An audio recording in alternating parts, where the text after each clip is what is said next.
Lanjutan hijaunya lembah, hijaunya lereng pegunungan. Cerita, Arif Sujana. Audiobook, novel silat. Bab 8. Banyak sekali yang mereka dapat percakapkan di atas panggung pendapa. Hingga akhirnya percakapan bergeser kepada hal yang begitu serius, pembicaraan mengenai sebuah racun yang kuat, racun ikan buntal. Sebentar, berkata Raga Suci. Sepertinya semua kejadian ini dapat dirangkai, berawal dari terbunuhnya kakakku dengan racun ikan buntal, kematian dua orang kepercayaan pamanku Bagus Kemuning, dan terakhir sebuah nama yang sepertinya tidak asing bagiku yaitu Raja Belang. Berkata Raga Suci ketika menyimak cerita Raden Wijaya tentang dua orang kepercayaan Bagus Kemuning yang terbunuh di kamar penginapan, juga cerita Datuk Belang tentang seorang murid durhaka yang bernama Raja Belang. Tuanku mengenal seorang yang bernama Raja Belang, bertanya Datuk Belang terperanjat ketika Raga Suci menyebut sebuah nama yang sudah begitu lama dicarinya. Ketika kakakku terbunuh, Raja Belang ada di sana. Ia adalah orang kepercayaan pamanku Bagus Kemuning. Tapi mengenai racun ikan buntal itu aku belum pernah tahu apakah orang itu menguasai senjata duri ikan buntal itu, berkata Raga Suci. Kita harus dapat mengungkapkannya, bila mungkin dengan jalan paksa, berkata Raden Wijaya penuh semangat. Siapapun yang menguasai duri ikan buntal, dialah orang yang kita cari. Meski akan berhadapan dengan pamanku sendiri Bagus Kemuning, berkata Raga Suci tidak kalah semangatnya. Akhirnya mereka sepakat untuk bersama mengungkap apakah Raja Belang yang dikenal Raga Suci adalah orang di balik semua itu. Tuan dapat berpura-pura nyaris akan kalah, berkata Datuk Belang. Raga Suci memandang Pranjaya. Aku tidak akan memanfaatkannya untuk kepentinganku, berkata Pranjaya yang takut Raga Suci tidak mempercayainya. Demi untuk mengungkap masalah besar ini, aku ikut bersama kalian, berkata Raga Suci sepakat dan mengerti maksud di balik semua itu. Tidak terasa malam sudah menjadi semakin dalam, Raga Suci bermaksud untuk pamit kembali ke istana. Apakah diperlukan pengawal untuk sampai ke istana? Berkata Pranjaya bercanda melepas Raga Suci menuruni anak tangga panggung pendapa. Besok kita akan bertemu sebagai musuh di panggung sayembara, doakan saja aku selamat sampai di istana, berkata Raga Suci sambil melemparkan senyumnya dan melambaikan tangannya sepertinya besok mereka bukan lagi sebagai musuh tapi sebagai kawan bertanding. Selamat beristirahat paman, berkata Raden Wijaya dari atas panggung pendapa. Kembali Raga Suci melambaikan tangannya. Malam di depan matanya tidak segelap kebenderangan di dalam hatinya. Raden Wijaya seperti cahaya yang menerangi lubuk kerinduannya. Dan sebentar lagi akan didapat sebuah ujung misteri yang lama tak terungkap. Dan perjalanannya kembali ke istana seperti perjalanan tamasya menyusuri taman bunga. Kami mengkhawatirkan tuanku yang begitu lama keluar istana, berkata seorang penjaga ketika menemui Raga Suci yang telah datang kembali. Aku hanya berkeliling menikmati udara di tanah Melayu, berkata Raga Suci sambil tersenyum ramah. Syukurlah, kukira tuanku tersasar tidak tahu arah kembali, berkata penjaga gerbang itu yang menjadi tidak begitu sungkan melihat keramahan Raga Suci. Istana ini mempunyai menara yang tinggi, tidak akan mungkin seseorang asing tersasar, berkata Raga Suci sambil menunjuk ke arah menara panggung yang berdiri tinggi menjulang. Penjaga itu menatap panggung menara pengintai yang tinggi. Bulan bulat di atasnya telah bergeser turun. Hari memang telah jauh malam. Dan pagi itu matahari telah kembali mengintai bumi bersama kicau burung. Pagi itu bumi tanah Melayu sepertinya terbangun jauh lebih pagi setelah semalaman menunggu sisa malam yang sepertinya enggan berlalu. Berbondong-bondong keluar dari lorong-lorong perkampungan orang keluar menuju alun-alun istana. Sebentar halaman alun-alun itu kembali menjadi sesak penuh. Seperti biasa, seorang kepercayaan raja dengan kata-kata yang berdayu-dayu menyampaikan beberapa pengumuman di antaranya adalah bahwa pertandingan kali ini adalah yang terakhir untuk menentukan siapakah gerangan yang akan berjodoh menjadi menantu Baginda Raja, memperistri putri Baginda Raja yang cantik jelita bernama Dara Puspa. Siapapun pemenang di atas panggung ini, akan menjadi menantu dan suami putri nan jelita bernama Dara Puspa, berkata orang kepercayaan raja itu yang disambut sorak semua orang yang hampir seluruhnya telah mengakui kejelitaan putri Baginda Raja yang bernama Dara Puspa. Semalam aku bermimpi jadi menantu raja, diarak keliling tanah Melayu, berkata seorang penonton yang berdiri di bawah sebuah pohon pinang. Sungguh malang nasibmu, berkata temannya. "Mengapa kau katakan nasibku malang?" bertanya orang yang bermimpi itu. "Orang bilang mimpi jadi pengantin sebagai isyarat umurmu tidak panjang lagi," berkata temannya.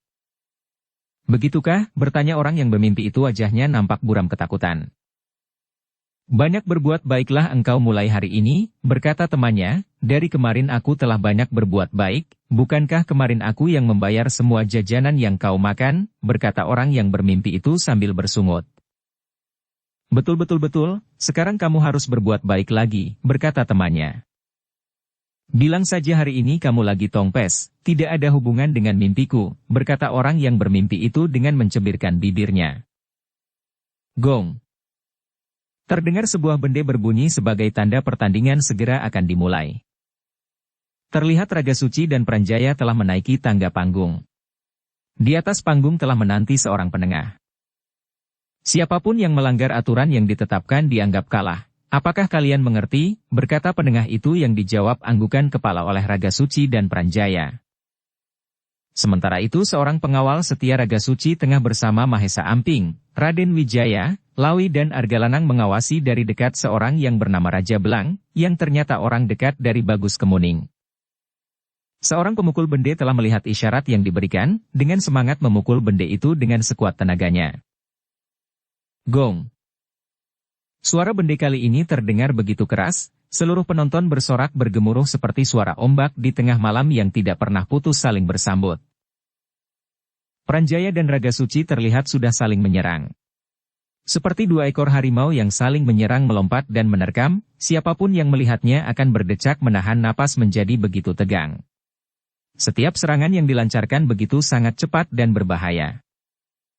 Tapi semua itu masih sebuah sandiwara. Pranjaya dan Raga Suci telah memainkan sandiwara itu dengan sangat baik sekali. Sudah sepenginangan mereka bertempur, beberapa kali napas penonton seperti dipermainkan oleh setiap serangan yang saling berganti di antara keduanya dengan begitu menegangkan dapat keluar dari himpitan dan tekanan dan balas menekan dan menyerang. Hingga pada sebuah serangan Pranjaya menghentakkan kakinya begitu kerasnya. Raga Suci mengerti bahwa itu sebuah tanda ia harus terlihat seperti mendapatkan tekanan dan nyaris diambang kekalahan. Terlihat Raga Suci sudah 3 kali terkena pukulan keras terlempar dan terguling. Pranjaya tidak memburunya, membiarkan Raga Suci bangun perlahan dan siap untuk melaksanakan pertandingan kembali. Sekejap, Mahesa Amping melihat Raja Belang tengah menjentikkan sesuatu yang diakini pasti sebuah senjata rahasia duri ikan buntal. Sekejap dan dengan kecepatan yang luar biasa duri ikan buntal itu telah terlepas meluncur deras ke arah Pranjaya. Mahesa Amping langsung menghentakkan kekuatan sorot matanya.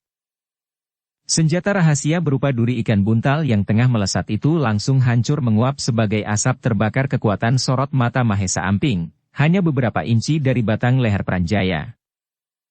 Raja Belang begitu kaget, baru kali ini senjata rahasianya telah luput dari sasarannya. Lebih heran dan terkejut lagi ketika di depan matanya telah berdiri seorang pemuda yang tengah menatapnya dengan penuh kebencian. "Engkau pasti Raja Belang yang sudah lama kucari," berkata Raden Wijaya menatapnya dengan tajam. "Anak muda, engkau telah menyebut julukanku yang telah lama kukubur," berkata Raja Belang yang kaget bahwa anak muda di depannya telah mengenal julukannya. "Kebusukan pasti tercium, serapat apapun kita menguburnya," berkata Raden Wijaya. "Anak muda, kamu hendak menantangku," berkata Raja Belang. "Aku bukan hanya menantangmu, tapi akan membunuhmu," berkata Raden Wijaya penuh kebencian. "Ternyata kamu belum mengenalku," berkata Raja Belang yang sudah hilang keterkejutannya dan timbul kembali kepercayaan dirinya ketika yang menantangnya cuma seorang anak muda yang masih belia. "Kamu harus belajar menghormati orang tua," berkata Raja Belang sambil mengayunkan sebuah tamparan ke arah Raden Wijaya. Raden Wijaya telah siap sudah lama. Tamparan itu meleset jauh dengan hanya sedikit menggeser tubuhnya ke samping yang dilanjutkan sebuah tendangan ke arah pinggang. Terkejut Raja Belang mendapati orang muda yang semula diremehkan ternyata mempunyai kecepatan gerak yang luar biasa, tamparannya telah dengan cepat dihindarkan dan sekaligus dirinya telah dibalas dengan sebuah tendangan. Raja muda mundur hampir 2 langkah. Sementara itu, orang-orang yang ada di dekatnya langsung buyar menghindar. Semua mata sepertinya telah berubah arah, bukan menonton pertandingan di atas panggung, tapi menonton pertempuran antara Raden Wijaya dan Raja Belang di bawah panggung. Tangkap mata-mata Singasari itu, berkata Bagus Kemuning yang tiba-tiba saja telah menyeruak kerumunan bersama para perwira dan prajurit kepercayaannya. Beberapa prajurit langsung maju mengepung Raden Wijaya, tapi langkah mereka terhenti karena di depan mereka ada 3 orang anak muda menghadang mereka. Siapapun yang ingin mencampuri urusan ini berhadapan dengan kami, berkata Mahesa Amping menghadang prajurit yang akan datang mengeroyok Raden Wijaya. Sementara itu Pranjaya dan Raga Suci yang sudah mengetahui apa yang tengah terjadi di bawah panggung langsung turun ke bawah panggung dan telah berdiri di belakang Mahesa Amping. Aku berdiri membela orang ini, berkata Raga Suci. Bukan main kagetnya Bagus Kemuning mendengar pernyataan Raga Suci keponakannya itu. Raga Suci, tidakkah engkau menyadari bahwa aku ini pamanmu yang selalu membelamu, berkata Bagus Kemuning sepertinya tidak sadar apa yang telah diucapkannya. Aku kecewa dengan apa yang paman lakukan untukku, paman telah menodai kejujuran pertandingan hari ini, inikah yang paman lakukan beberapa tahun silam kepada diriku untuk sebuah tahta Raja Galuh, bertanya Raga Suci kepada Bagus Kemuning. Dasar orang tidak bisa membalas budi, berkata Bagus Kemuning marah sekali atas sikap Raga Suci. Bagus Kemuning, aku telah mengetahui siapa dalang di Selat Sunda yang telah menodai citra kerajaan Melayu, berkata Baginda Raja Melayu didampingi Datuk Belang yang juga telah turun ke tempat itu. Kepada para prajurit yang ada di belakang Bagus Kemuning hari ini kuberikan kesempatan kepada kalian, berdiri di belakangku atau tetap membela di belakang Bagus Kemuning. Para prajurit yang ada di belakang Bagus Kemuning seperti orang yang kebingungan, dan tanpa pikir panjang telah bergeser dari belakang Bagus Kemuning. Bagus Kemuning dan Raja Belang, hari ini kalian harus mempertanggungjawabkan apa yang telah kalian lakukan. Pilihlah lawanmu, berkata Datuk Belang. Datuk Belang, kamu telah menawarkan kebenaran di atas sebuah pertandingan. Aku memilih anak muda itu, berkata Bagus Kemuning menunjuk Mahesa Amping. Sebuah keputusan yang menurutnya sangat menguntungkan dibandingkan bila beradu badan dengan Datuk Belang yang sudah diketahui ketinggian ilmunya. Sesuai adat pada saat itu, sering sebuah kebenaran diuji di atas sebuah pertandingan hidup mati. Siapapun yang memenangkan pertandingan itu dibiarkan bebas dan tidak ada lagi tuntutan. Aku memilih anak muda ini, berkata Raja Belang sambil menyeringai memilih Raden Wijaya yang dipikirnya masih terlalu muda dan masih hijau.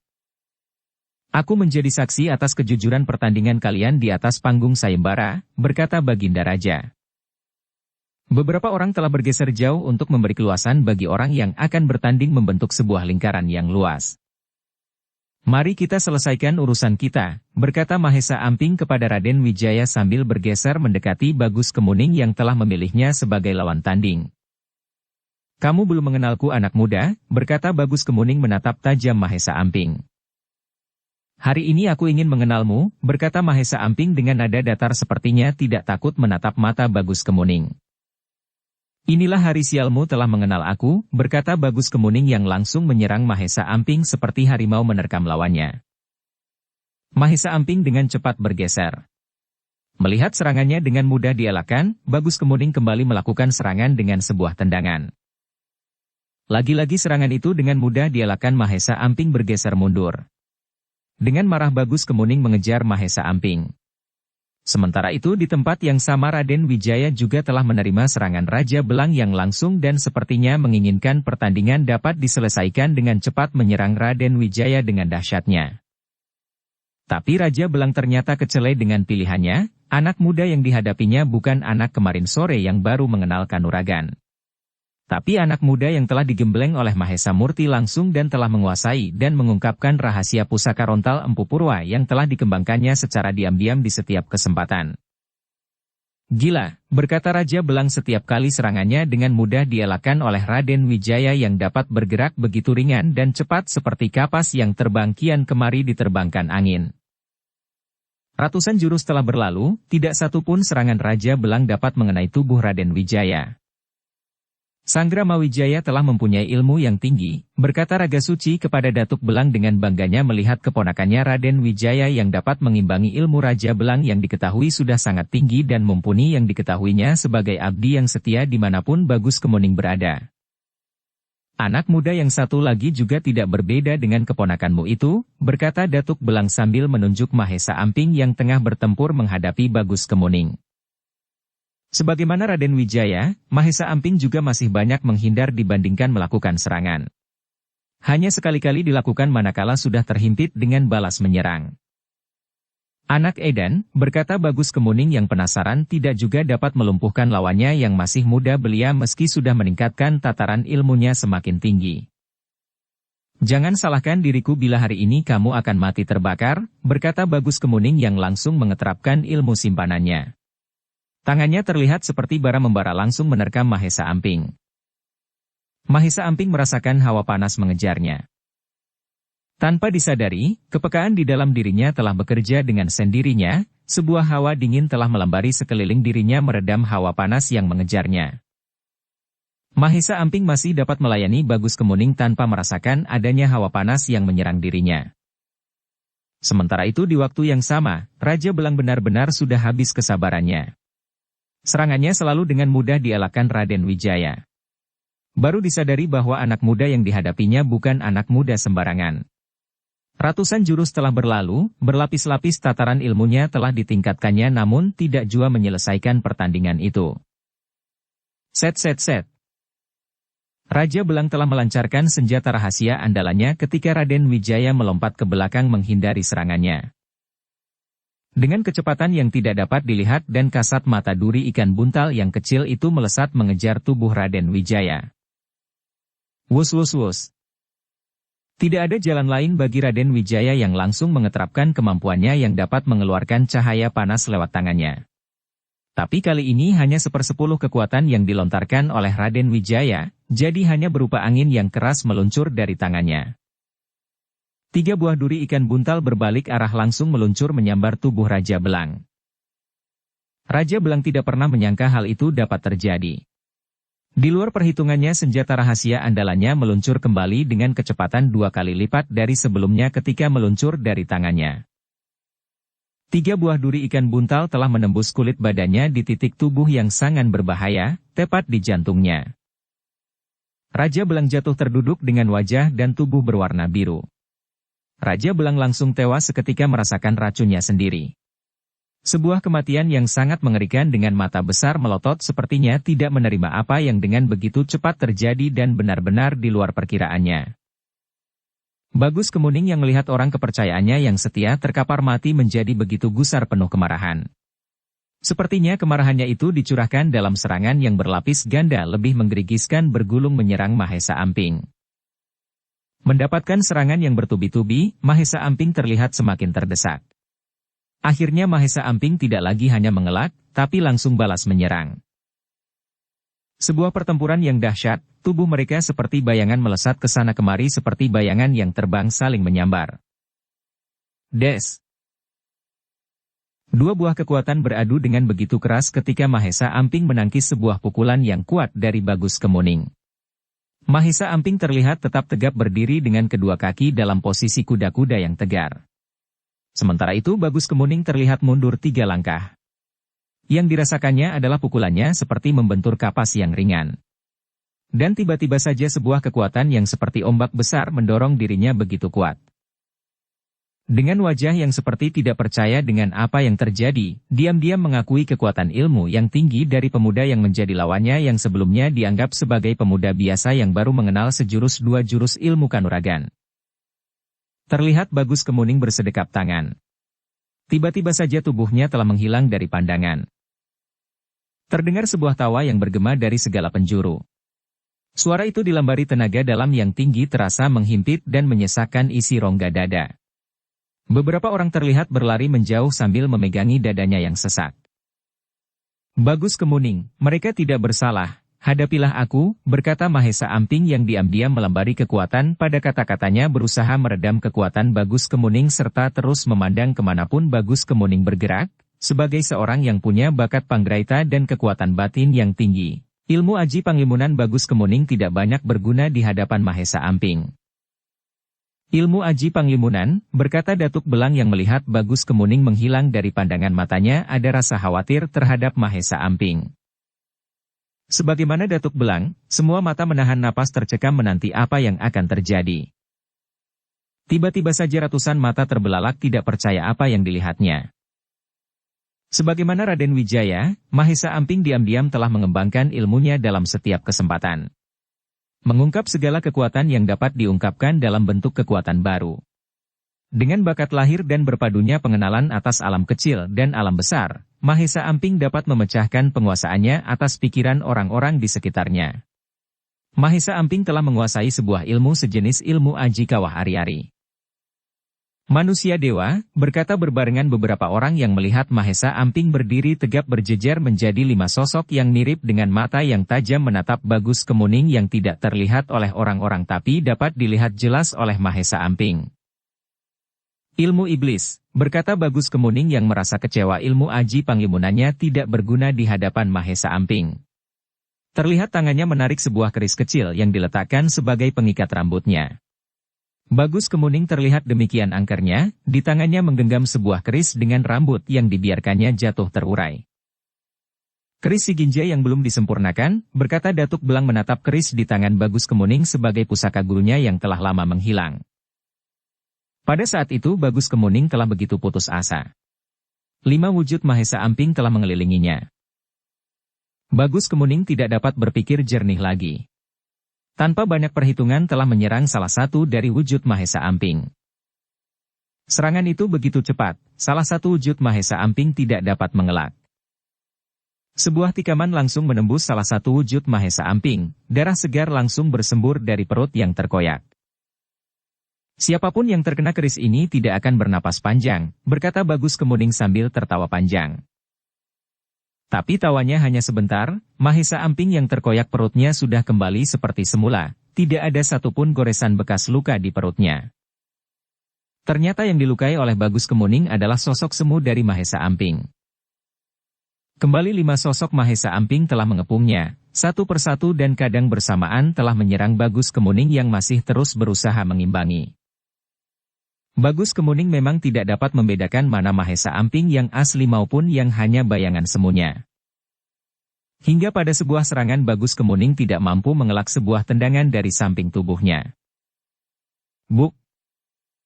Sebuah tendangan tepat di pinggang telah melempar tubuh Bagus Kemuning jatuh beberapa langkah.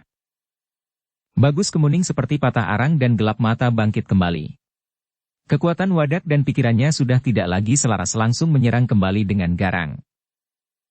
Kembali Bagus Kemuning dengan kerisnya melayang ke sana kemari mengimbangi serangan 5 wujud Mahesa Amping.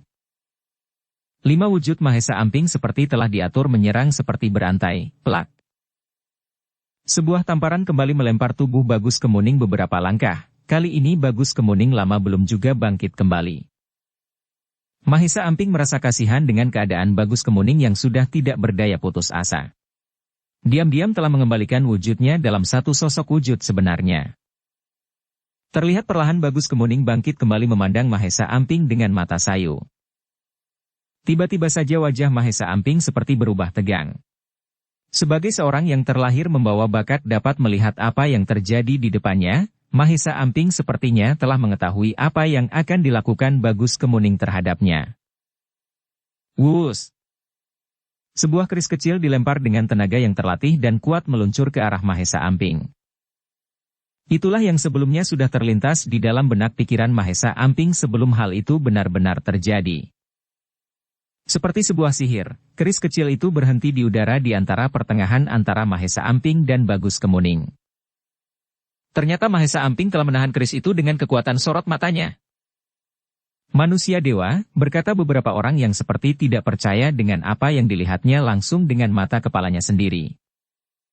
Apakah aku tengah bermimpi, berkata salah seorang kepada temannya.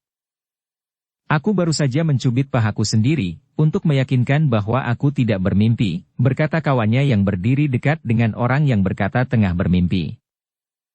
Mahesa Amping telah kembali membuat semua orang merasa tengah bermimpi ketika keris itu berbalik arah mengejar Bagus Kemuning. Kemanapun Bagus Kemuning menghindar, keris itu terus memburunya.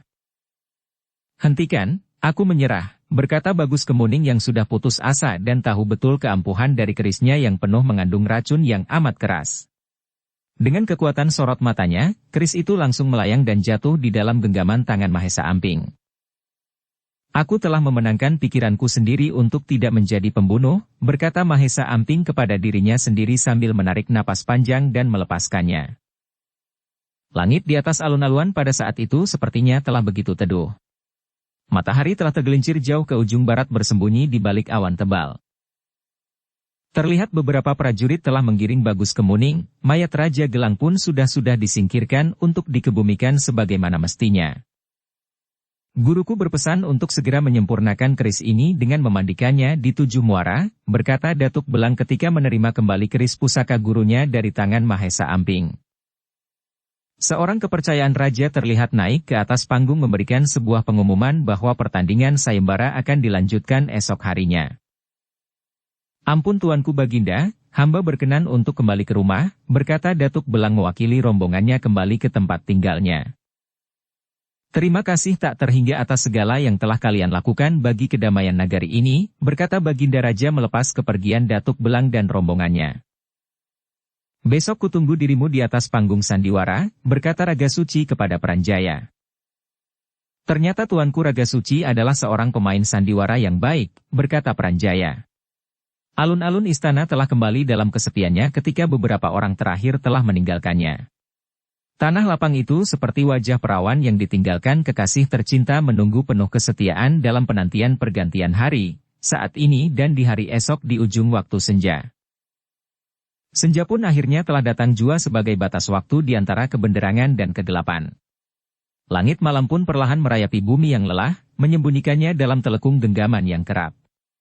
Sang putri malam pun akhirnya datang menjenguk bumi yang telah terlelap tertidur dalam genggaman langit malam bersama kerlap-kerlip jutaan bintang. Bumi tanah Melayu memang sudah tertidur. Tapi 2 orang gadis jelita masih asyik berbincang di atas peraduannya. Ayu Mas harus dapat memilih di antara keduanya, berkata Dara Jingga kepada kakaknya Dara Petak.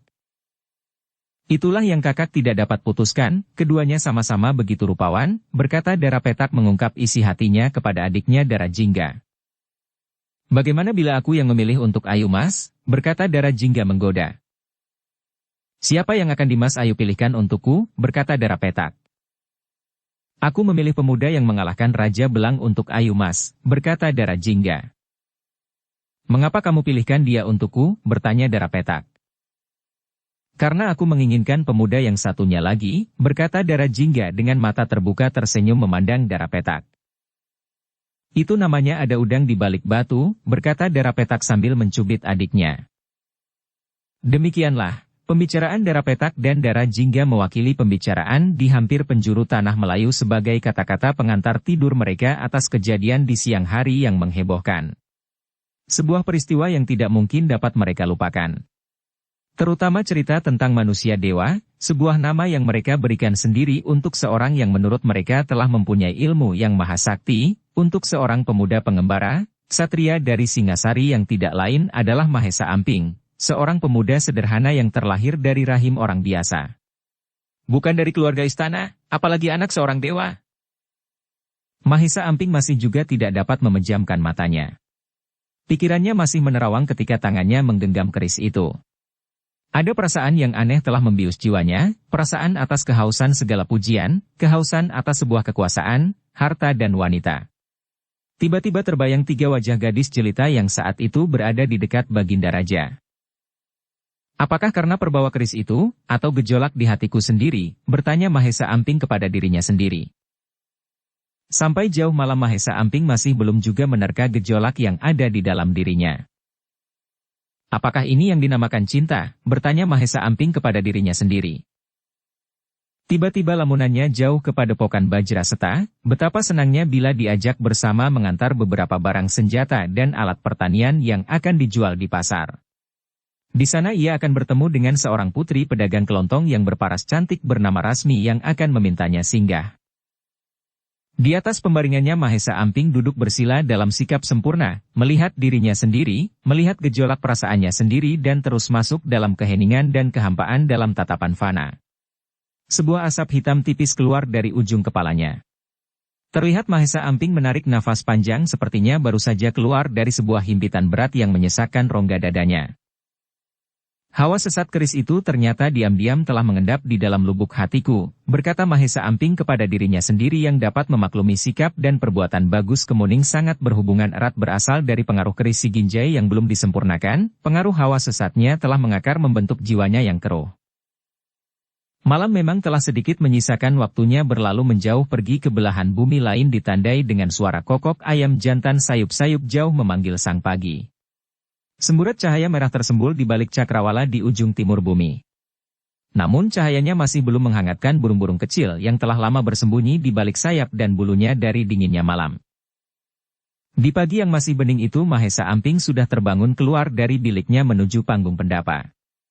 Ternyata Datuk Belang sudah ada di pendapa duduk seorang diri. "Apakah Datuk Belang semalaman duduk di sini?" berkata Mahesa Amping. Datuk Belang tersenyum mendengar seloroh Mahesa Amping. "Aku hanya lebih dulu sedikit dari kehadiranmu," berkata Datuk Belang. "Kebetulan sekali, aku ingin menanyakan tentang pengaruh keris Si Ginjai itu," berkata Mahesa Amping.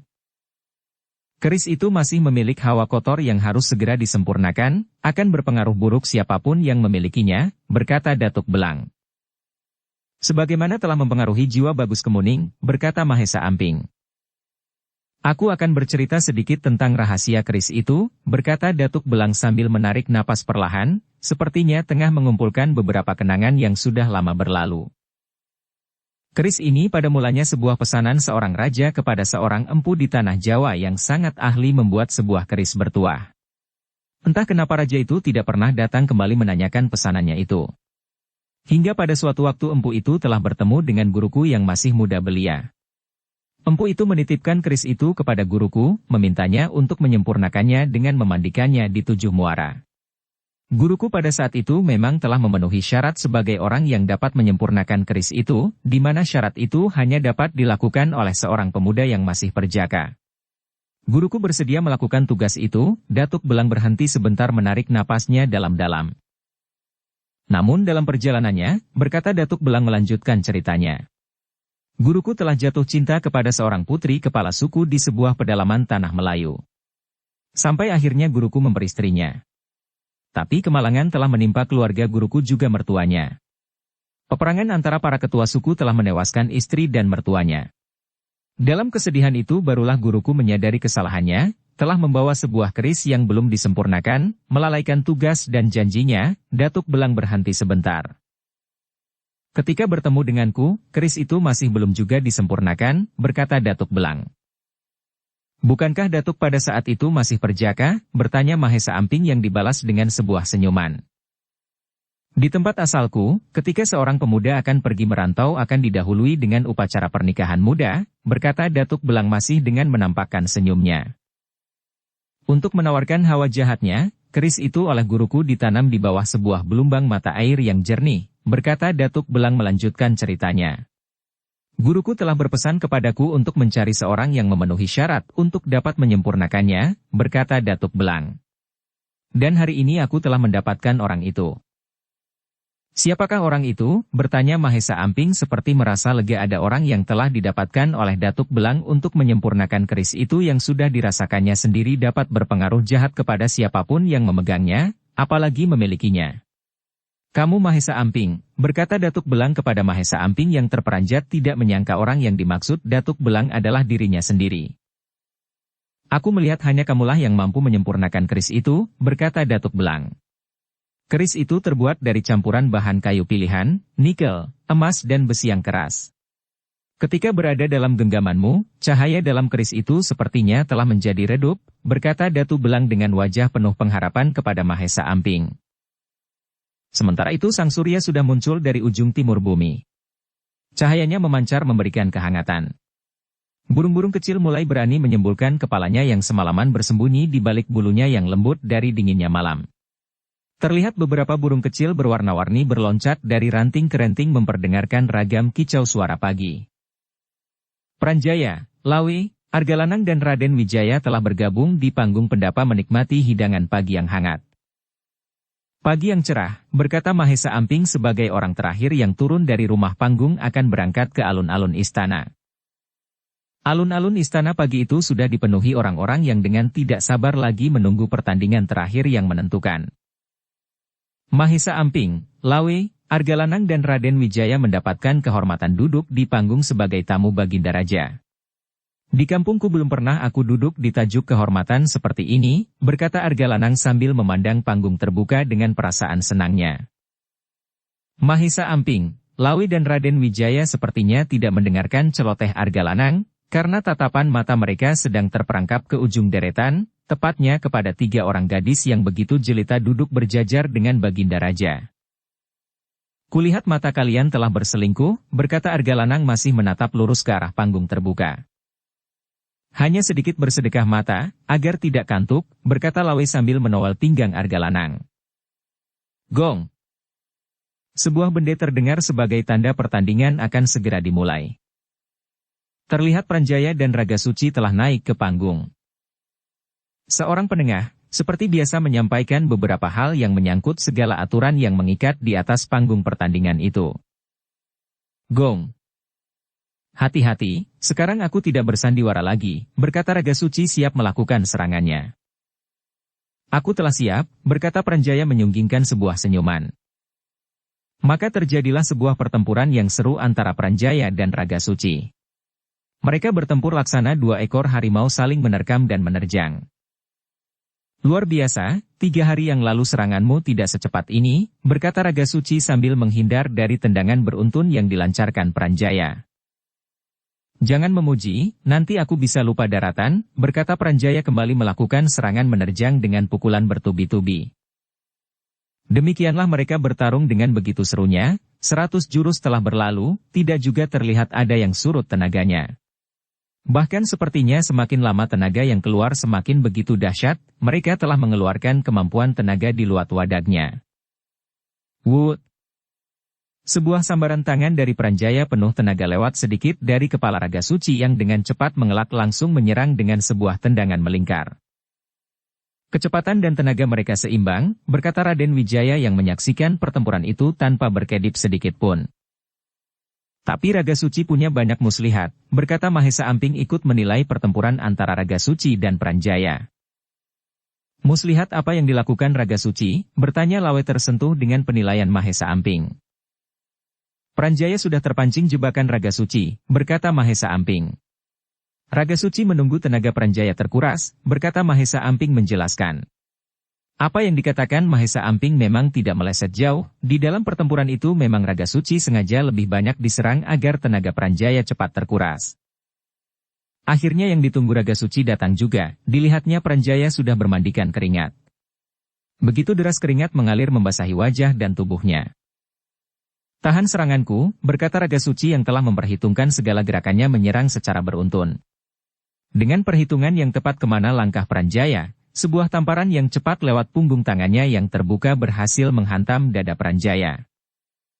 Plak! Pranjaya terhuyung terhantam tamparan punggung tangan terbuka Raga Suci yang telah dilambari tenaga yang kuat tepat di dadanya. Raga Suci tidak mengejar dan menyusul Pranjaya, dibiarkan Pranjaya berdiri tegak mengambil napas dan kuda-kudanya kembali. Aum! Terdengar suara geram harimau besar dari tenggorokan Pranjaya. Itulah tanda awal bahwa Pranjaya telah mengeluarkan pusaka ilmunya, harimau marah menggulung prahara. Raga Suci menjadi lebih berhati-hati lagi, diam-diam telah mengendapkan nalar budinya mengeterapkan kekuatan dirinya yang tersembunyi bersiap dengan pusaka ilmu simpanannya. Harimau sakti melindungi patung Buddha. Siapapun yang menyaksikan 2 pusaka ilmu itu seperti tidak dapat berkedip. Pranjaya menyerang begitu ganasnya seperti badai prahara bergulung-gulung tiada henti menyerang Raga Suci. Sementara Raga Suci begitu indahnya tidak pernah keluar dari garis lingkaran langkahnya dan selalu lepas keluar dari terjangan dan hantaman pukulan dan tendangan Pranjaya yang datang bertubi-tubi. Ketika berlatih denganku, aku berlindung di balik kecepatanku, berkata Raden Wijaya yang sudah pernah merasakan jurus pusaka Pranjaya yang dahsyat itu.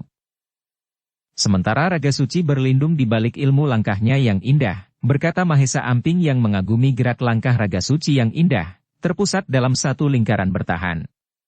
Sebuah jurus bertahan yang indah yang baru dilihat oleh Mahesa Amping selama dalam pengembaraannya.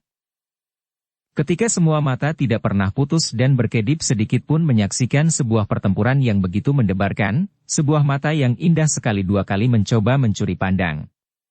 Mata yang indah itu berasal dari seorang gadis jelita darah jingga yang diam-diam telah jatuh hati kepada seorang pemuda yang tidak lain adalah Mahesa Amping.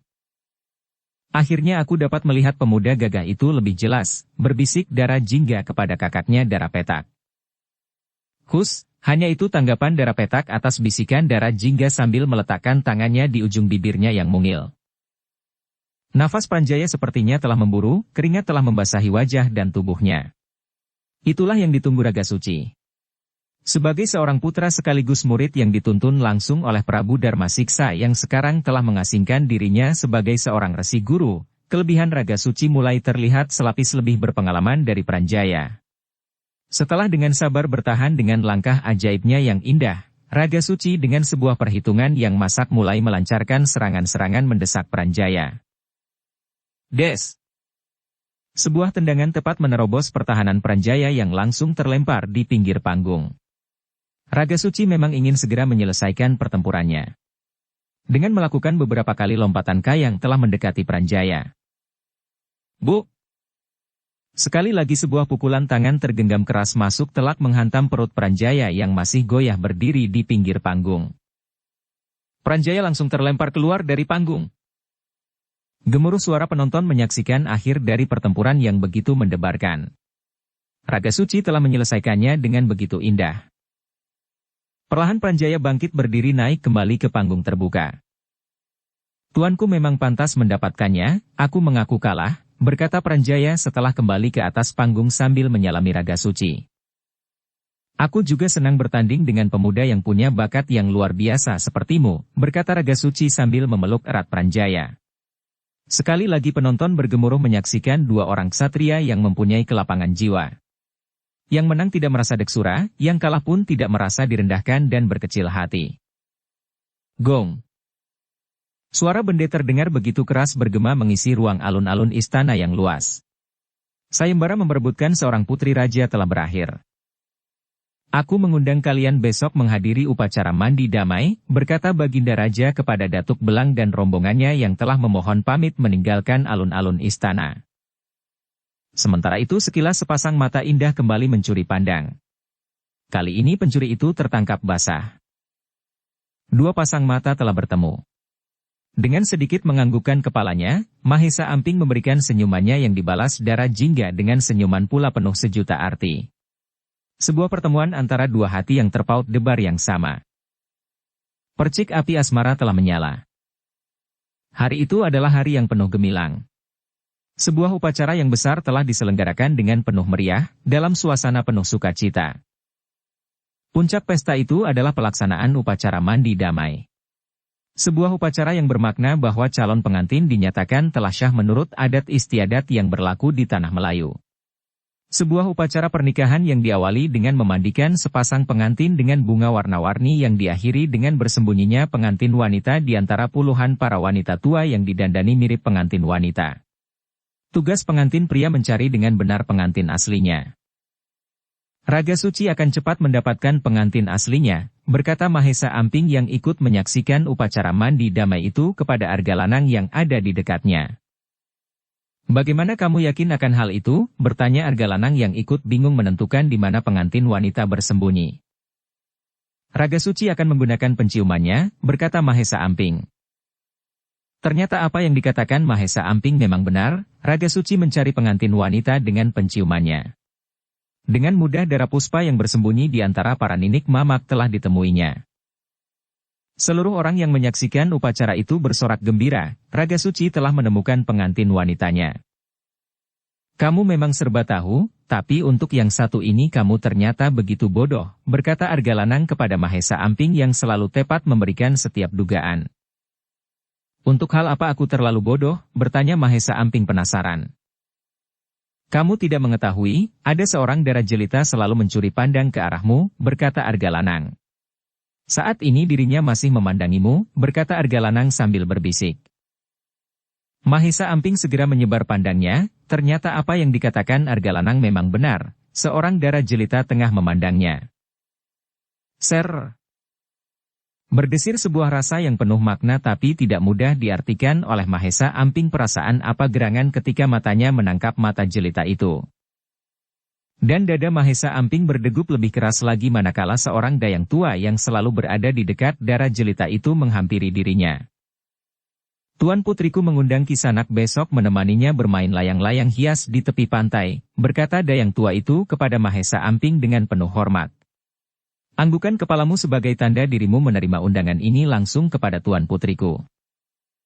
Sebagaimana yang diminta dayang tua itu, Mahesa Amping memberikan tanda anggukan kepalanya langsung kepada darah jelita yang masih menatapnya, sepertinya tengah menunggu.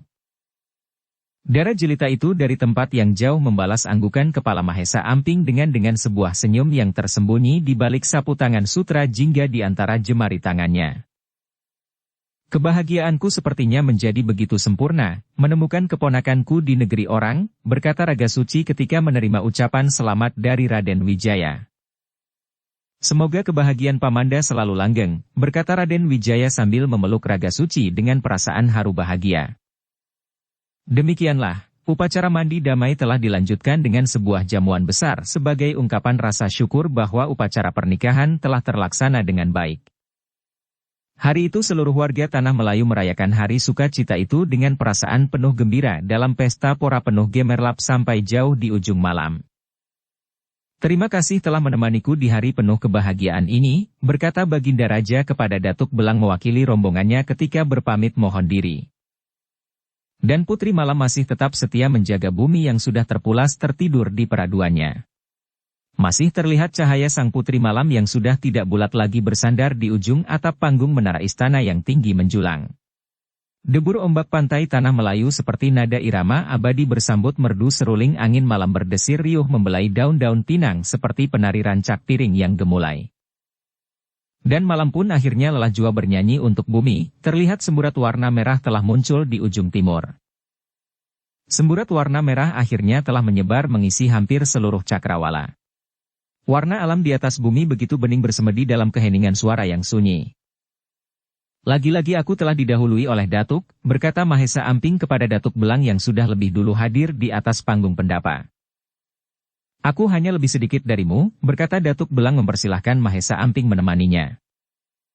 Ada satu hal penting yang akan kusampaikan padamu, berkata Datuk Belang kepada Mahesa Amping ketika sudah duduk di sampingnya. Dukung channel Novel Silat dengan subscribe, follow, like, komen dan share. Semoga aku dapat mendengarnya tanpa keterkejutan, berkata Mahesa Amping dengan senyumnya. Hari ini adalah hari yang baik untuk menyempurnakan keris Ginjai, berkata Datuk Belang. Hari ini, bertanya Mahesa Amping yang tiba-tiba saja teringat kepada janjinya untuk menemani Dara Jingga. Ya hari ini, berkata Datuk Belang yang tidak sempat membaca warna sikap Mahesa Amping yang bergejolak. Hari ini aku akan mengantarmu, kita berangkat berdua, berkata Datuk Belang melanjutkan. Mendatangi 7 muara, bertanya Mahesa Amping yang terlihat agak gelisah. Kita tidak perlu mendatangi 7 muara, tapi mendatangi sebuah gelombang mata air yang mengalir ke 7 muara, berkata Datuk Belang. Ketika matahari telah muncul di ufuk timur, terlihat Datuk Belang dan Mahesa Amping tengah menuruni undakan rumah panggung. Perjalanan kita hanya menempuh setengah hari perjalanan, berkata Datuk Belang kepada Mahesa Amping ketika mereka telah menjauh berbelok di sebuah jalan simpang menuju pedalaman Tanah Melayu. Hangat sinar matahari pagi sepertinya mengiringi perjalanan mereka melangkah membelah padang alang-alang panjang yang berujung pada sebuah sungai besar. Kita menunggu seseorang lewat, mudah-mudahan bersedia menyeberangkan kita, berkata Datuk Belang kepada Mahesa Amping. Ternyata mereka tidak menunggu lama, terlihat seorang tengah mengayuh jukungnya. Datuk Belang melambaikan tangannya. Tolong antar kami ke seberang, ada upah untukmu, berkata Datuk Belang kepada orang itu ketika jukungnya telah mendekati mereka. Tidak lama Datuk Belang dan Mahesa Amping telah berdiri di atas jukung menyeberangi sungai besar. Semoga perjalanan kalian dipenuhi kelapangan, berkata orang itu yang menerima upahnya dengan gembira. Kita akan memasuki hutan di depan sana, berkata Datuk Belang sambil menunjuk sebuah hutan hitam yang pekat tidak begitu jauh dari langkah mereka. Sementara itu di waktu yang sama di tepi pantai, seorang dara jelita dan dayangnya tengah duduk di atas pasir putih yang hangat menatap ombak dan buih yang datang dan pergi membelai bibir pantai di bawah matahari pagi. Seorang pemuda terlihat mendatangi dan mendekati mereka. Maaf, apakah Tuan Putri tengah menantikan seseorang? Bertanya pemuda itu. Benar, kami memang tengah menantikan seseorang, berkata darah jelita itu. Mungkin sahabatku yang Tuan Putri maksudkan, atas nama sahabatku, aku mohon maaf bila hari ini tidak dapat datang sebagaimana janjinya, berkata pemuda itu yang tidak lain adalah Raden Wijaya. Katakan kepada sahabatmu, tidak perlu meminta maaf meski telah berjanji. Karena orang yang sama berjanji juga tidak dapat memenuhi janjinya, berkata darah jelita itu sambil melemparkan senyumnya yang begitu mempesona. Aku belum dapat menangkap maksud perkataan Tuan Putri, berkata Raden Wijaya belum mengerti ucapan darah jelita itu. Adikku yang mengundang sahabatmu itu saat ini tengah sakit, jadi akulah yang diminta mewakilinya atas namanya, berkata darah jelita itu yang tidak lain adalah darah petak kakak dari darah jingga. Apakah adikmu sakit keras? Bertanya Raden Wijaya merasa ikut prihatin. Adikku cuma sedikit demam, berkata darah petak. Sedikit demam asmara, berkata darah petak menutupi bibir tipisnya dengan sapu tangannya menahan senyumnya. Akhirnya darah petak bercerita sedikit tentang keadaan adiknya yang baru pertama kalinya berjanji bertemu dengan seorang pemuda. Semalaman tidak bisa tidur, paginya memutuskan agar aku saja yang mewakilinya, berkata darah petak menjelaskan keadaan adiknya darah jingga. Kalau begitu, kita adalah orang-orang perwakilan, berkata Raden Wijaya. Benar, biarlah kita mewakili perasaan mereka, berkata darah petak dengan sebuah tatapan begitu lembut. Dengan senang hati, aku mewakili sahabatku, berkata Raden Wijaya dengan senyum khasnya langsung tertangkap sebagai debar pesona memenuhi seluruh relung hati darah petak. Dengan senang hati, aku mewakili adikku, berkata Raden Petak memperlihatkan senyumnya pula. Layang-layang pun telah naik melambung tinggi mewakili perasaan hati muda-mudi yang memegang bidai sambil bercerita tentang bunga, matahari pagi di balik bukit, kesetiaan ombak dan pantai yang tak pernah terputus oleh berlalunya waktu. Sementara itu, di waktu yang sama, Mahesa Amping dan Datuk Belang telah sampai di tempat yang mereka tuju. Sebuah gelombang besar dengan airnya yang jernih terlindung di bawah sebuah pohon beringin putih yang besar di sebuah hutan besar yang sepertinya jarang sekali didatangi oleh orang-orang. Sebuah hutan yang dingin dan begitu pekat. Gelombang ini mengalir ke 7 muara, berkata Datuk Belang kepada Mahesa Amping yang duduk bersandar pohon beringin putih melepaskan penatnya setelah setengah harian berjalan. Tunjukkan apa yang dapat aku lakukan, berkata Mahesa Amping. Datuk Belang memberikan beberapa petunjuk yang harus dilakukan untuk menyempurnakan keris Si Ginjai. Berendamlah di gelombang ini bersama keris Si Ginjai, berkata Datuk Belang menjelaskan beberapa hal yang harus dilakukan oleh Mahesa Amping.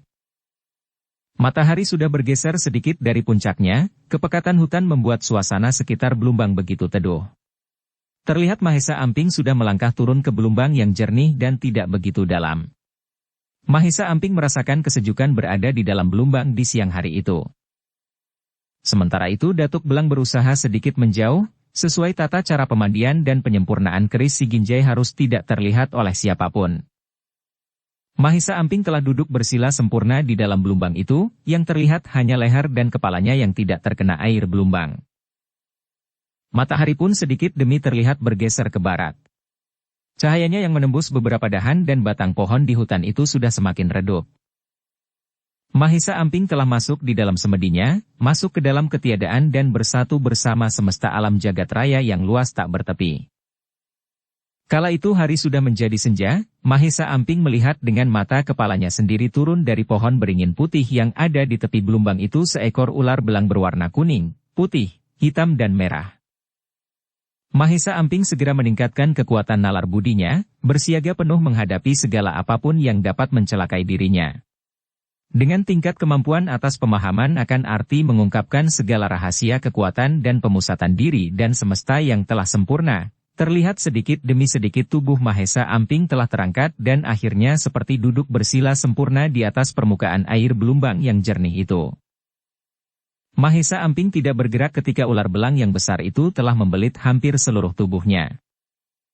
Di kegelapan senja, Mahesa Amping melihat dua mata ular itu menyala tepat di depan wajahnya dan merasakan dingin dan lembut gesekan kulit ular yang telah membelit seluruh tubuhnya.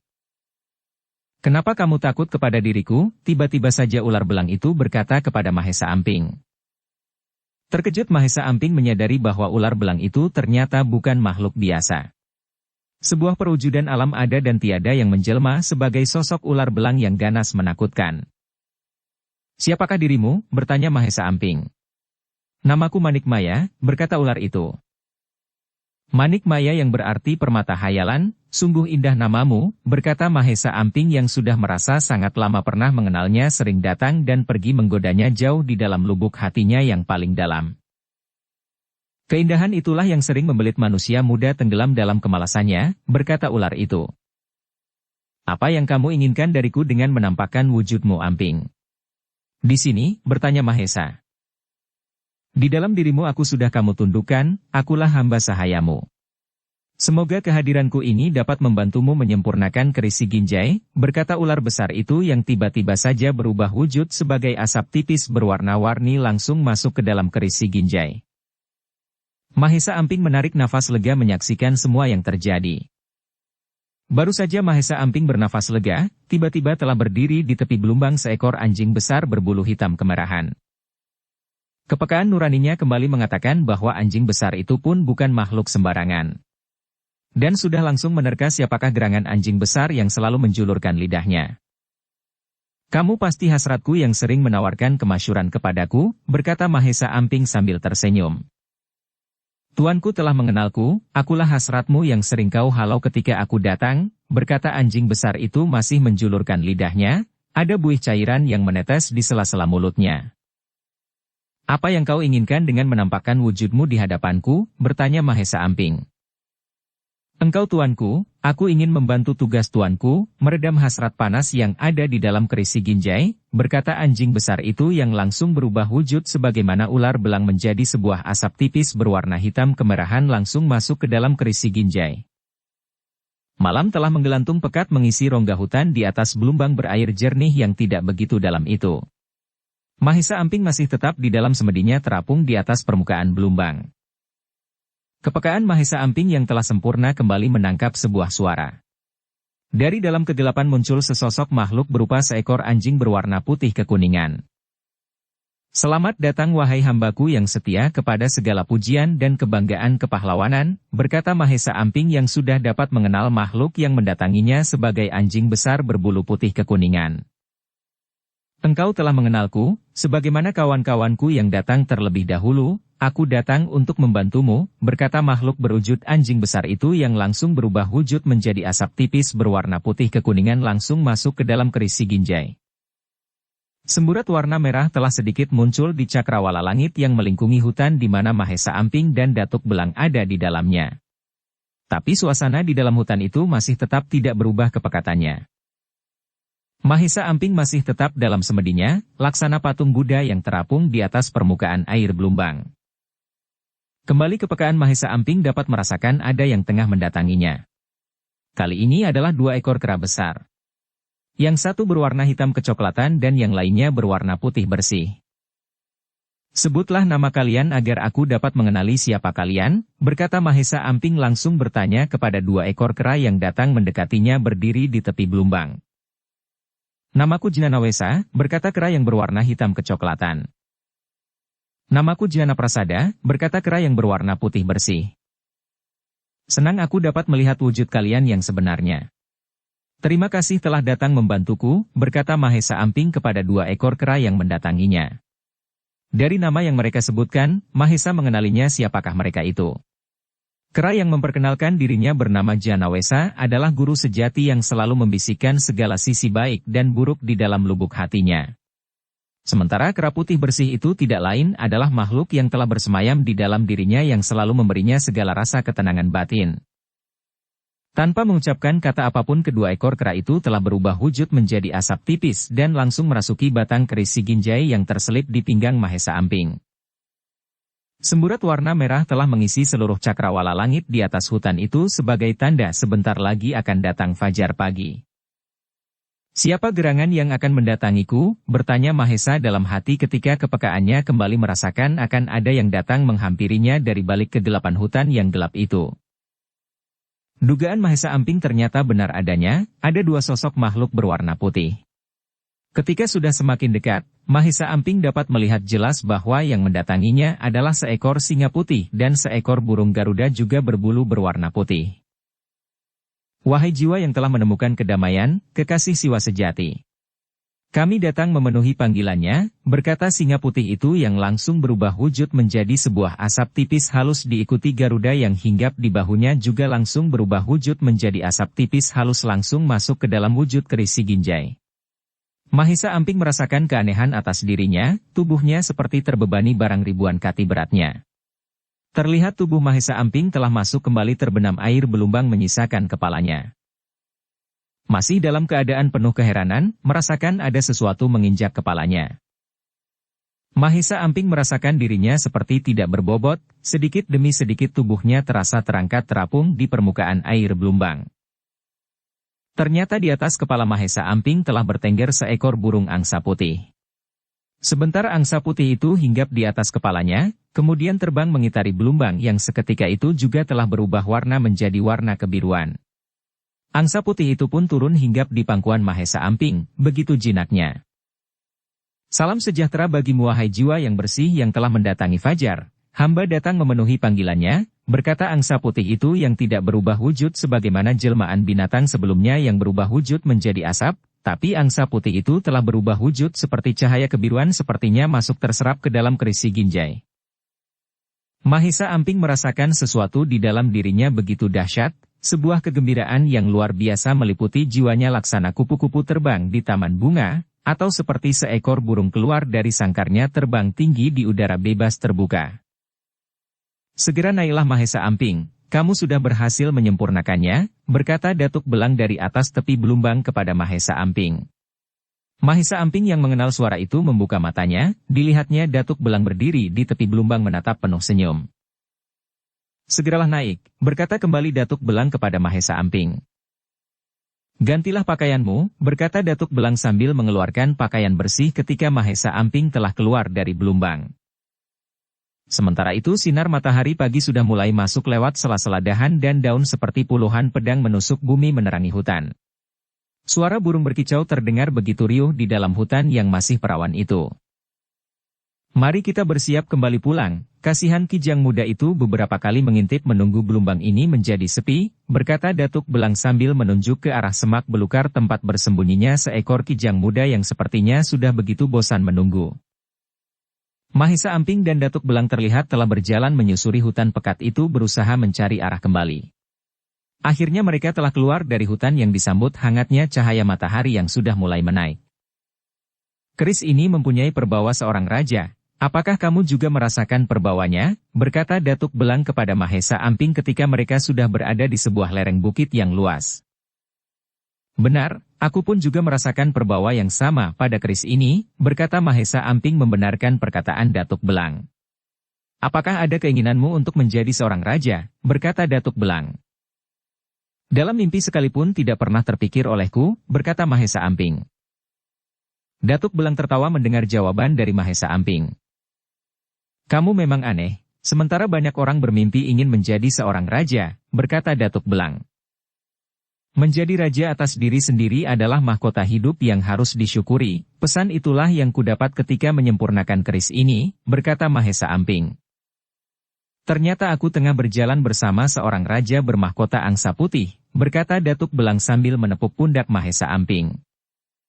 Keris ini akan kupersembahkan untuk Baginda Raja Melayu, semoga perbawanya dapat memberikan kedamaian bagi pemiliknya dan kesejahteraan bagi seluruh rakyat tanah Melayu, berkata Datuk Belang. Sebuah persembahan yang agung, berkata Mahesa Amping menyetujui keinginan Datuk Belang untuk mempersembahkan keris si Ginjai bagi rajanya. Sementara itu matahari telah bergeser sedikit dari puncaknya. Tidak terasa mereka sudah sampai di tepi sungai besar. Sebagaimana ketika berangkat. Mereka menunggu sebuah jukung yang lewat untuk dapat menyeberangkan mereka. Upah yang kuterima sangat berlebih, berkata seorang pemilik jukung ketika menerima upah dari Datuk Belang. Yang berlebih itu mungkin dapat kau belikan pupur untuk istrimu, berkata Datuk Belang tersenyum melihat pemilik jukung itu merasa gembira dengan upah yang diberikan. Aku belum punya istri, berkata pemilik jukung itu. Mahesa Amping dan Datuk Belang tertawa mendengar jawaban pemilik jukung itu. Kembali mereka melanjutkan perjalanan yang tidak terlalu lama lagi, melewati sebuah padang alang-alang. Namun ketika mereka sudah berada di tengah padang alang-alang, beberapa orang sepertinya tengah menanti kedatangan mereka. "Berhenti, serahkan keris Ginjai kepada kami," berkata salah seorang di antara mereka menghadang Mahesa Amping dan Datuk Belang. "Kulihat kalian cuma orang upahan," berkata Datuk Belang yang melihat orang-orang yang menghadang mereka sebagian berwajah kasar. "Ternyata matamu sangat jeli orang tua, serahkan keris itu agar tugas kami jadi mudah," berkata orang itu kepada Datuk Belang. "Siapakah orang yang mengupah kalian?" bertanya Datuk Belang. "Itu bukan urusanmu, cepat serahkan keris itu sebelum kami berubah pikiran mencelakaimu," berkata orang itu. "Aku tidak akan menyerahkannya," berkata Datuk Belang. "Ternyata kamu orang tua yang keras kepala," berkata orang itu yang sepertinya sudah tidak sabar lagi langsung memberi tanda kepada kawan-kawannya mengepung Mahesa Amping dan Datuk Belang. 10 orang dengan berbagai senjata di tangan telah mengepung Mahesa Amping dan Datuk Belang. "Habisi mereka," berkata orang itu memberi perintah. Dalam waktu singkat, berbagai senjata telah menghujam meluruh tubuh Mahesa Amping dan Datuk Belang. Mahesa Amping melenting dengan ringan agak menjauh dari Datuk Belang memberikan kesempatan membagi dua kerumunan. Apa yang diharapkan Mahesa Amping ternyata berhasil, 5 orang telah menyusul dirinya langsung menyerang dengan kasarnya. Mahesa Amping tidak banyak mengalami kesulitan, bahkan seperti seorang yang tengah bermain-main. Dengan kecepatan geraknya Mahesa Amping meliuk ke kanan dan ke kiri atau melompat dengan cepat dan ringannya menghindar dari setiap sergapan 5 orang lawannya.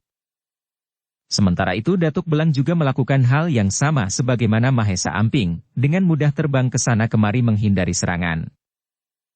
"Kalian masih belum waktunya menjadi orang upahan," berkata Datuk Belang sambil menghindari sebuah tusukan tombak yang nyaris menusuknya dari arah belakang.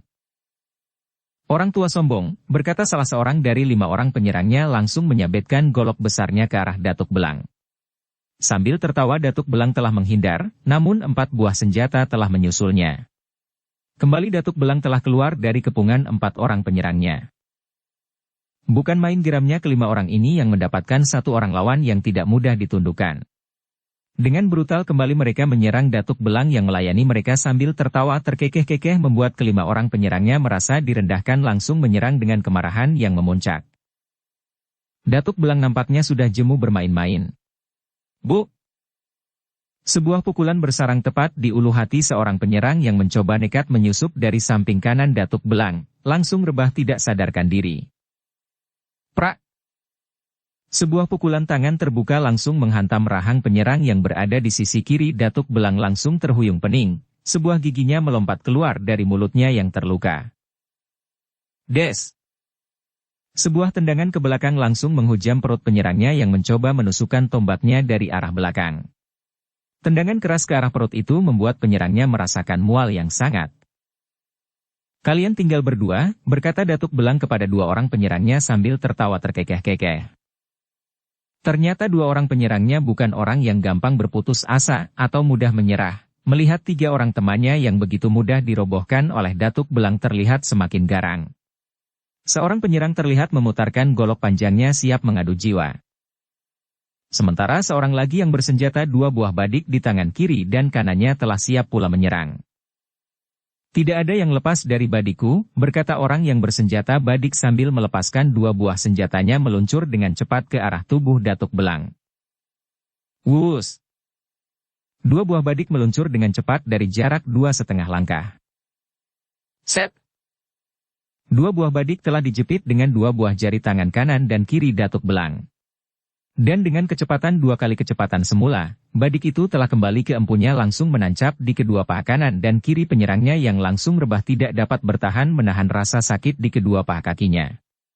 Darah segar terlihat keluar deras dari kedua paha kakinya. "Aku telah bermurah hati, tidak mengarahkan badik itu ke jantung temanmu," berkata Datuk Belang kepada seorang penyerangnya yang terbelalak melihat kawannya jatuh rebah dengan badiknya sendiri. "Silahkan pilih, dengan cara apa kamu akan aku robohkan," berkata Datuk Belang sambil tersenyum menatap penyerangnya. Sementara itu Mahesa Amping masih setia melayani keempat penyerangnya. Masih sempat pula melihat keempat lawan Datuk Belang yang telah jatuh bergelimpangan tidak berdaya. Mahesa Amping telah memutuskan untuk segera menyelesaikan pertempurannya. Tiba-tiba saja tubuh Mahesa Amping telah melenting keluar dari kepungan 5 orang penyerangnya dengan kecepatan yang begitu luar biasa. Terlongong-longong 5 pasang mata melihat Mahesa Amping sudah keluar dari kepungannya berdiri tegap berjarak 5 langkah dari mereka. Bum-bum. Mahesa Amping menghentakkan kakinya 2 kali ke tanah. Ternyata hentakan kaki Mahesa Amping berdampak luar biasa. Bumi di sekitar 5 orang penyerangnya terasa berguncang. Kelima orang penyerangnya terlihat ikut limbung bergoyang ke kiri dan ke kanan berusaha menyeimbangkan dirinya. Ternyata Mahesa Amping telah merebut dan menguasai alam pikiran kelima orang penyerangnya dengan ilmu bayang-bayang semuanya. Plak-plak. Belum sempat untuk berbuat apapun, 2 buah tamparan yang keras telah dijatahi tepat menghinggapi wajah 5 orang penyerang itu yang langsung rebah tidak sadarkan dirinya. Mahesa Amping hanya menggunakan 1/10 kekuatannya dan tidak bermaksud untuk membunuhnya. Hanya sebatas pingsan rebah tergeletak di atas tanah padang ilalang. Menyerahlah, semua kawanmu sudah tidak berdaya, berkata Datuk Belang kepada seorang penyerangnya yang sepertinya sudah kehilangan nyali melihat semua kawannya telah jatuh bergelimpangan tidak berdaya. Aku menyerah, berkata orang itu sambil melemparkan golok panjangnya. Ternyata nyalinya sudah benar-benar menciut melihat semua kawannya sudah tidak ada lagi yang mampu berdiri. Uruslah semua kawanmu yang terluka, hari ini kamu kuampuni, dan jangan berharap kemurahanku ini berlaku untuk kedua kalinya dalam hidupmu, berkata Datuk Belang dengan suara penuh ancaman. Katakan kepada orang yang memberimu upah, buanglah mimpinya untuk memiliki keris Ginjai, berkata kembali Datuk Belang kepada orang itu yang hanya menganggukkan kepalanya penuh rasa jerih dan nampaknya terlihat telah menjadi jerah. Mahesa Amping dan Datuk Belang telah meninggalkan orang perjalanannya.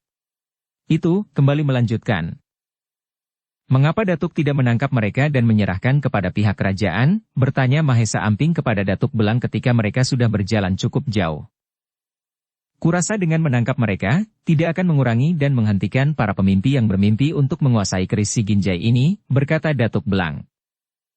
Datuk telah berkata benar, 1 orang pemimpi terbunuh, 1000 pemimpi lahir di muka bumi lain, berkata Mahesa Amping membenarkan tindakannya atas orang-orang yang akan merampas keris Ginjai. Bukan para pemimpinya yang harus kita binasakan, tapi mimpi itulah yang harus kita hentikan, berkata Datuk Belang. Para pemimpi tidak pernah hidup di alam dunianya sendiri, berkata Mahesa Amping. Dunia seperti bayang-bayang diri yang tidak akan dapat dikejar, berkata Datuk Belang melengkapi. Kesadaran inilah yang harus kita sebarkan, bermula kepada diri kita sendiri, berlanjut kepada keluarga kita dan meluas kepada orang-orang di sekitar kita. Membangun kesadaran dengan jalan damai, berkata Mahesa Amping mengerti maksud arah pembicaraan Datuk Belang. Membangun kedamaian dengan sadar, berkata Datuk Belang sambil tersenyum kepada Mahesa Amping. Diam-diam mengagumi orang yang telah menuntun pemuda ini sehingga bukan hanya mempunyai ilmu yang tinggi, tapi penguasaan atas tuntunan kejiwaan yang sangat elok dan begitu tinggi dalam usia yang masih muda belia ini. Bersambung ke bab 9. Dukung kami dengan subscribe, follow, like, komen dan share. Terima kasih.